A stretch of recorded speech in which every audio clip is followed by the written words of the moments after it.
hero of HIV. And I can think of no one finer, and I do mean fine, to define these terms. Over the years, KevinCook, better known to most as drag legend Poison Waters, has followed his two passions, volunteering and entertaining, and successfully finding a balance between work and play and inspiring the community around him. His commitment to Cascade AIDS Project as a volunteer for the last 26 years is a true inspiration and example of what one person can do to impact the world around him. In 1988, Kevin started volunteering for CAP in the Personal Active Listener program. Since then, he has gone on to serve on numerous committees and boards of CAP and the Men's Wellness Center, now Pivot. In 2014, Kevin attended his 14th session of regional summer camp for children affected by HIV/AIDS. First with the Women's Intercommunity AIDS Resource, and now with CAP, and has been honored by the Coalition for AIDS Education, the International Court System, and CAP for his volunteer hours. He is now the Camp Casey Director and is the captain of the Camp Casey Walk Team. Kevin has been a donor since 1996 and has given over 2,260 hours of his time to CAP. Please join me in welcoming our HIV hero, Kevin.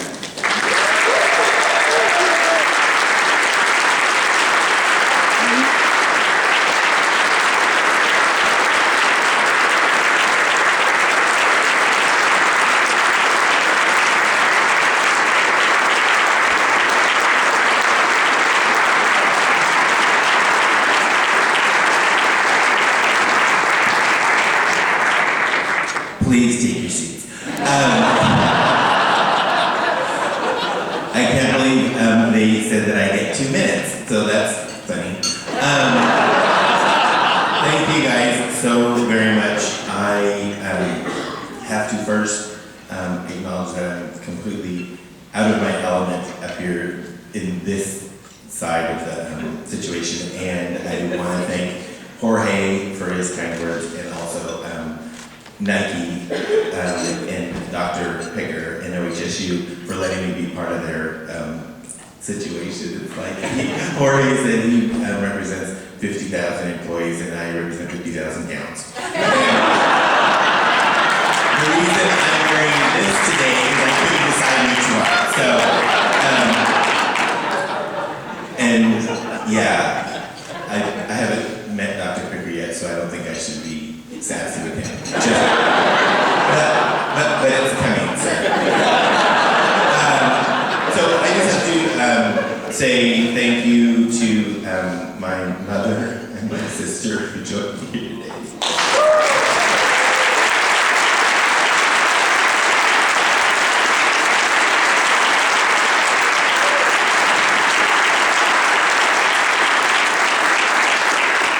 And many of my closest friends who are sitting at my table and the tables are joining me because everybody loves me.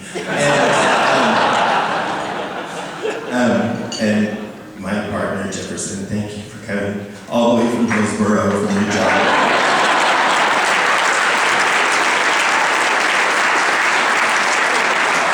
His job for a financial institution that is not Wells Fargo, so shall not be named today.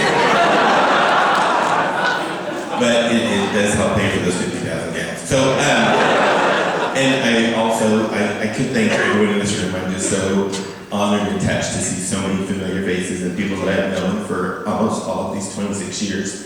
And it's just kind of like I imagine a bride at her wedding just looking out and seeing her whole life just kind of splayed out in front of you in all different ways.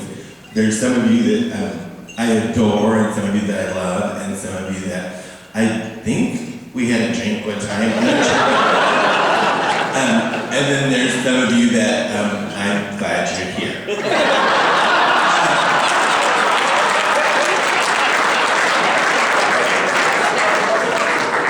We should all be more honest in our lives. Of course, I have to point out Darcel and Ross here.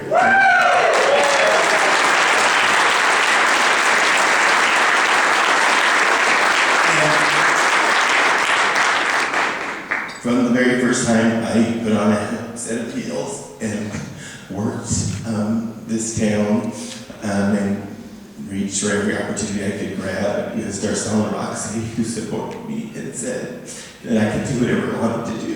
And even though I often made choices that they kind of questioned, which we won't go into now. I'm in negotiations for my next contract.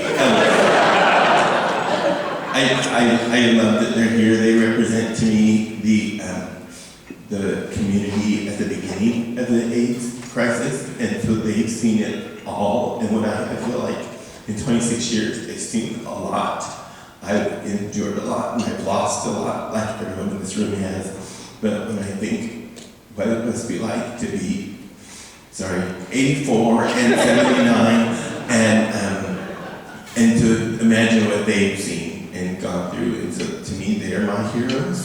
And so I thank them for joining us too.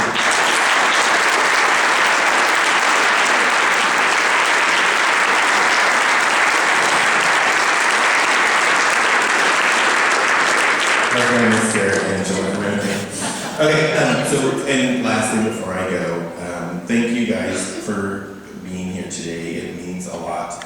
I knew that you didn't all just come for me, even though I think a big majority of you did. I want to thank the people that volunteer. To me, those are the heroes. Everybody has something to give. A lot of us, a great majority of the people in my life, don't have the financial resources to give. But when I repeat over and over that your personal time and commitment is your greatest asset, I really mean it. And I just think people that do that often are overlooked.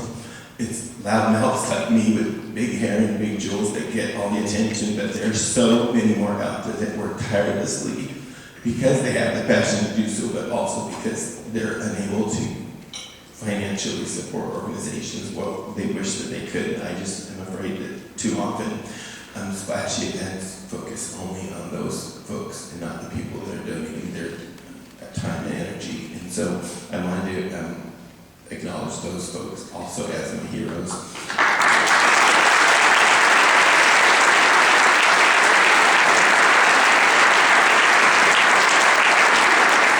And lastly, I wanted to ask everyone, I know we often take moments to ourselves and moments of silence. Recently at Darcel's birthday, one of our performers did a wonderful song that I didn't know who it was from or what it was by. But in the song, the person was saying, the people in our lives that we've lost, we can't keep them into ourselves and into our hearts. Well, that's where they permanently live. We need to speak their name. We need to share their stories. So we need to let other people know what keeps us going. So while I do appreciate the moment of silence we've already had, I'd like everyone to think of the name of someone they've lost and speak it aloud. 1, 2, 3. Rosie Waters. Continue speaking those names and of all the people that we've lost, that we love and miss. Thank you very much.